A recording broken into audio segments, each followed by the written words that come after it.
Hello students, ब्रांटली education के इस YouTube channel में एक बार फिर से आप लोगों का हार्दिक अभिनंदन है। पिछले वीडियो में हम लोगों ने न्यूटन के तीनों गति नियमों को पढ़ चुके हैं। अगर आपने उस वीडियो को नहीं देखा है तो उसे अवश्य देख लें। उस वीडियो का लिंक आपको डिस्क्रिप्शन बॉक्स में मिल जाएगा। आइए आज के इस वीडियो में हम लोग संवेग का संरक्षण अर्थात कंजर्वेशन ऑफ मोमेंटम को सीखते हैं।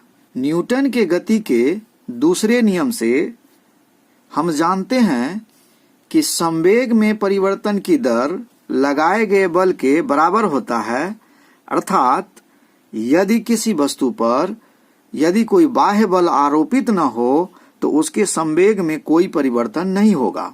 इस निष्कर्ष के व्यापक रूप को ही संवेग संरक्षण का सिद्धांत अर्थात law of conservation of momentum के नाम से जाना जाता है। यदि किसी तंत्र या निकाय या सिस्टम का प्रारंभिक तथा अंतिम संवेग P1 तथा P2 हो तब F बराबर P2 माइनस P1 बटे T, जहाँ T समयांतर है। यदि F बराबर 0 हो तो P2 माइनस P1 बटे T बराबर 0, अर्थात F के जगह पर हम 0 मान लेंगे।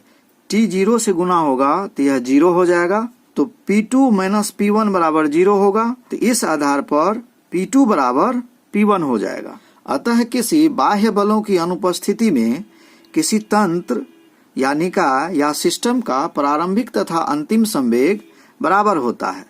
इसे ही संवेग संरक्षण का सिद्धांत कहते हैं। व्यापक रूप में जब दो या दो से अधिक वस्तुएं टकराते हुए किसी दिशा में गमन करते हैं तब टक्कर के पूर्व संवेगों का कुल योग टक्कर के बाद के संवेगों के कुल योग के बराबर होता है, जब तक कि उस पर कोई बाह्य असंतुलित बल कार्य न करे। आइए अब संवेग संरक्षण के लिए व्यंजक प्राप्त करते हैं। इसके लिए माना कि M1 तथा M2 द्रव्यमान की दो वस्तुएं जैसे कांच की गोली या गेंद आप ले सकते हैं। A तथा B एक ही सरल रेखीय दिशा में अलग अलग वेग क्रमशः U1 तथा U2 से गति कर रही है तथा उन पर कोई अन्य असंतुलित बल कार्यरत नहीं है। तब माना कि U1 ग्रेटर देन U2 है, यानी कि गेंद A का वेग गेंद B के वेग से ज्यादा है। T समय बाद एक दूसरे से टकराती है तथा माना कि टक्कर का समय T है। इस क्रम में गेंद A गेंद B पर F1 बल लगाती है तथा गेंद B गेंद A पर F2 बल लगाती है। तब टकराने के बाद गेंद A एवं गेंद B का वेग V1 तथा V2 हो जाता है। अब आप इस चित्र के माध्यम से यहाँ समझिए कि A तथा B दो गेंद हैं। A का द्रव्यमान M1 तथा B का द्रव्यमान M2 है। टक्कर के पहले A का वेग U1 है तथा B का वेग U2 है। कुछ समय बाद यानी कि T समय बाद वह एक दूसरे से टकरा जाती है, यानी कि M1 और M2 में टक्कर होता है और उस टक्कर का समय T है, यानी कि बहुत कम समय के लिए वह दोनों एक दूसरे से टकराती है। तब गेंद A गेंद B पर F1 बल लगाती है, यानी कि यह क्रिया बल है। तो गेंद B भी गेंद A पर F2 बल लगाती है, यानी कि यह प्रतिक्रिया बल है। फिर दोनों गेंद अपनी दिशा में गतिशील हो जाती है। तब गेंद A का वेग V1 हो जाता है तथा गेंद B का वेग V2 हो जाता है। तब टक्कर के पूर्व गेंद A का संवेग यानी कि M1 U1 होगा तथा गेंद B का संवेग M2 U2 होगा। संवेग बराबर होता है द्रव्यमान गुना वेग। तो यहाँ द्रव्यमान M1 है और वेग U1। टक्कर के बाद गेंद A का संवेग M1 V1 होगा तथा गेंद B का संवेग M2 V2 होगा। तब F1 बराबर वस्तु B के संवेग में परिवर्तन की दर होगी।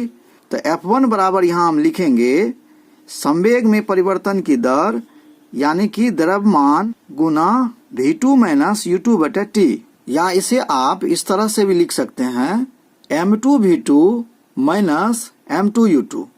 यहाँ m कॉमन हो जाएगा, इसे समीकरण 1 मान लीजिए। पुनः F2 बराबर वस्तु A के संवेग में परिवर्तन की दर होगी, तो F2 बराबर हो जाएगा m1 into v1 minus u1 बटे t।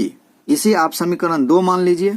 अब न्यूटन के गति के तृतीय नियम से क्रिया के बराबर एवं विपरीत प्रतिक्रिया होगी, तो इसीलिए F1 बराबर माइनस F2 होगा। F1 बराबर आपको समीकरण 1 में दिया हुआ है m2 into v2 minus u2 बटे t बराबर माइनस F2 बराबर आपको दिया हुआ है m1 into v1 minus u1 बटे t।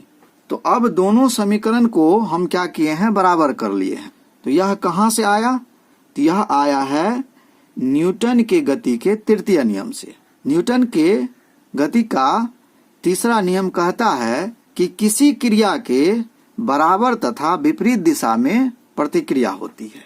तो अब यहाँ क्या होगा, t और t कट जाएगा, तो आपको यहाँ बच जाएगा m2 into v2 minus u1 बराबर minus m1 into v1 minus u1। अब इसको गुना कीजिए तो यह हो जाएगा m2 v2 minus m2 u2 बराबर माइनस से इसमें गुना करेंगे तो यह हो जाएगा minus m1 v1 minus into minus plus m1 u1, या माइनस वाले पद को आप अदला बदली कर दीजिए तो यहाँ हो जाएगा m2 v2, यह माइनस वाला पद उठ करके इधर आएगा, यह हो जाएगा प्लस m1 v1 बराबर इस माइनस वाले पद को दूसरे पक्ष में ले जाइए m1 u1 plus m2 u2।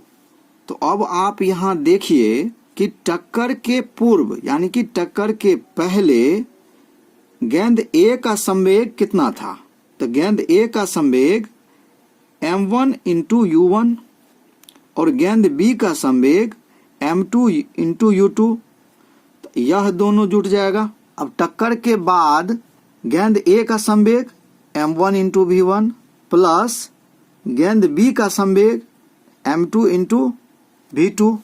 तो यहाँ आपको टक्कर के पूर्व, इसको ध्यान से देखिए कि टक्कर के पूर्व m1 u1 plus m2 u2, यहाँ लिखेंगे कि m1 u1 plus m2 u2 बराबर टक्कर के बाद कुल संवेग, यहाँ है m1 v1, तो यहाँ भी आपको मिला है m1 v1 plus m2 v2 plus m2 v2। अतः टक्कर के पूर्व कुल संवेगों का योग बराबर टक्कर के बाद संवेगों का योग। इसी को हम संवेग संरक्षण का सिद्धांत कहते हैं।